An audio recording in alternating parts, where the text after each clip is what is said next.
Can it be that silver actually outperforms gold?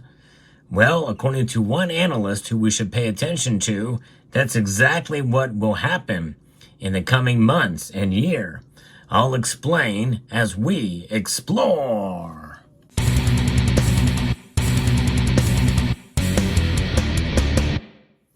Who would have thought, after the bull market in both metals in 2024, that gold actually had outperformed silver? Usually it's the other way around. But in reality, when we look back through the past decade, the ratio has been widening between the two metals, between gold and silver. And gold really is king. Silver is undervalued. Many people feel that gold should be at near its top, if it's not at its top. But there's one analyst who I think we should paying attention to. I've actually quoted him many times during the life of this channel, that believes that silver could absolutely crush gold this year. Because it didn't happen last year. As of right now, the gold to silver ratio is hovering right around 90-1. So what does he think? Well, I'm going to get into that in a moment. But as you're considering precious metals, not only the analysis and when to make a decision, and I think you should really take your cues from multiple different sources as to decide when to buy or not to buy, you should consider Summit Metals in your research for low prices. They are still a relatively new bullion dealer, but they are making waves and have garnered quite a reputation in the community for providing excellent service and very competitive prices. Elevate your wealth with Summit Metals. Now, as we look here, gold and silver have been performing quite well. They're both in a bull market, and we are still in the midst of that bull market, by the way. Make no mistake about that. The problem is wondering where we're going to go from here. Will it subside or continue to climb up or stay in a stagnant area? Well, according to one analyst, Ole Hansen, which that name may sound familiar, he's the commodity strategist over at Saxo Bank. Diversified commodity exposure should continue to perform well in 2025 as a hedge against inflation and economic uncertainty. Specifically, gold and silver are expected to outperform in this sector together here, according to this piece from Kitco. So despite the bullish outlook in his 2025 forecast, Mr. Hansen recommended that investors be discerning as they build a commodity basket within their portfolios. Gold and silver remain two of his top picks after their historic runs in 2024. And of course, I obviously agree with that. I'm very heavy in gold and silver, and no question about that. And I'm probably overly heavy in both those metals, by the way. Hansen said he forecasts gold prices to rise to $2,900 an ounce this year. And that is right in line with my forecast as well. Now, that does not mean that either he or I will be right. However, he has a lot more research and experience under his belt for his $2,900 research than I do. No question about that. Now, this is representing a gain of about 7% from the current levels where we're at right now. But Hansen sees an even more potential in silver, projecting prices to reach $38 an ounce. That's a gain of nearly 30% from current levels. And that is a better performance that we saw in silver in 2022, or 2024 rather. He added that this outlook is skewed to the upside. You think? Yeah, I guess that would be the case. Now, that's $2 higher than my forecast for silver. I'm not as bullish on it as he is. But again, I guess I should probably bow to his experience here. But remember, even the most experienced of analysts out there can get it wrong. And I know I've gotten it wrong and I've admitted to it many times. I was more wrong than I was right in my yearly forecast about silver.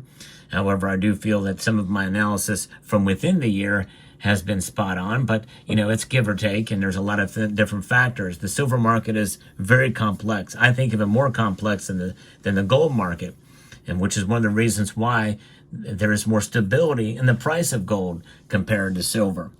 It's fascinating to see what moves the prices of these metals. So looking at gold, Hansen noted that the precious metal will remain an important safe haven asset throughout 2025, and I do agree with that. The demand for investment metals has been fueled by an increasingly uncertain geopolitical landscape, where global tensions and economic shifts have led investors to seek safer assets. A development that shows no sign of fading anytime soon, he said. Additionally, concerns about mounting global debt, particularly in the United States, have prompted investors to hedge against economic instability by turning to precious metals. In other words, not investing at all. You know, again, this is one of those things, I don't like that word being thrown around with gold and silver because they should not be seen as investments.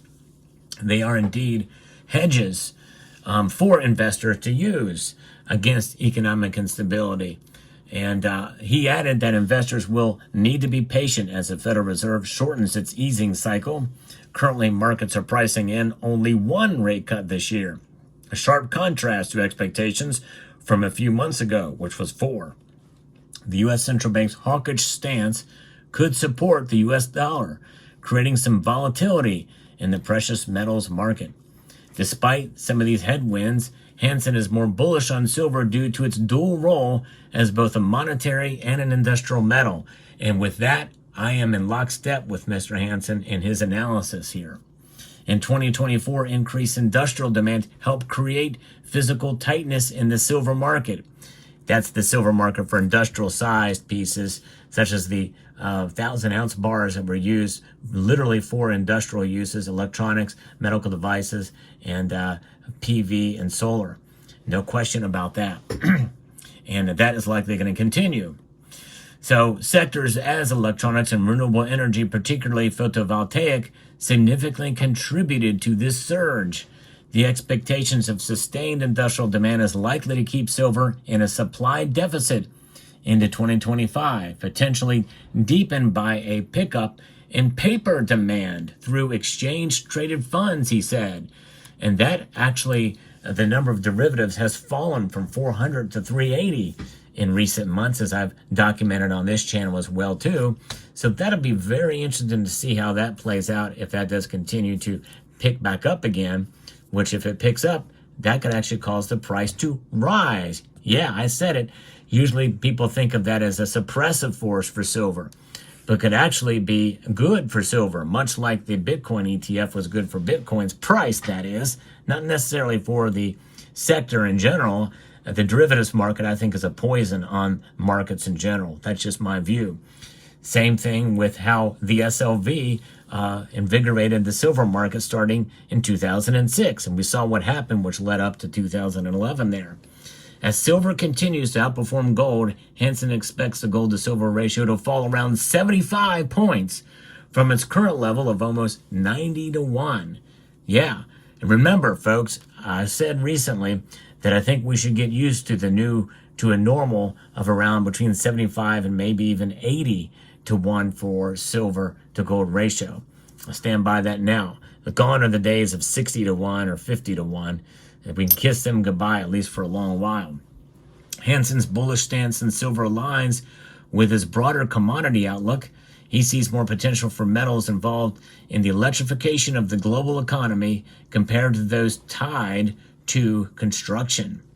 Among the industrial metals, we maintain our bullish long-term view on metals that support the energy transition, particularly copper and aluminum, driven by investments in the power grid, along with the rapid growth in renewable energy installations from EVs to solar to wind turbines.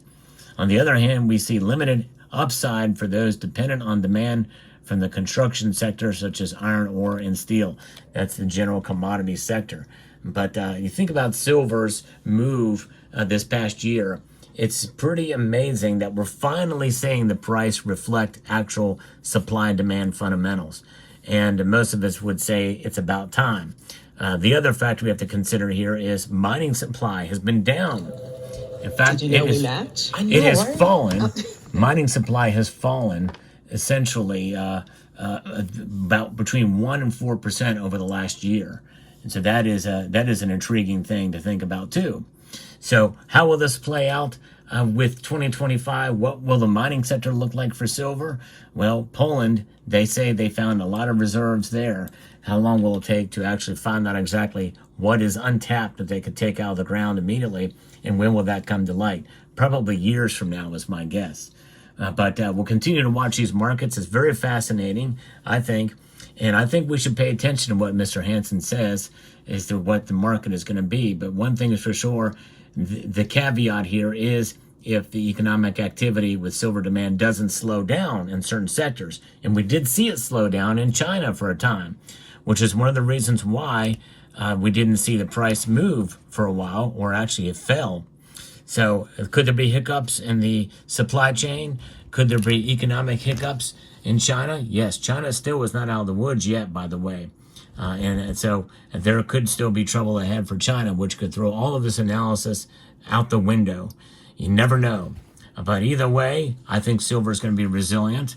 I don't think it's going to fall by too much this year if we do see a drop from where it is now. In fact, I would even dare say that it is very likely we are not going to see probably it fall below the previous bottom, or the previous number that propelled us into this current bull run. That's $26.50. I highly doubt we're going to go below that. Could we? Yeah, there is that chance, but I think it's a fairly rare chance. But let me know what your thoughts are below. Is Mr. Ole Hansen way off in his analysis? Am I way off in my predictions for silver at $36 an ounce by the end of the year? Let me know in the comment section below.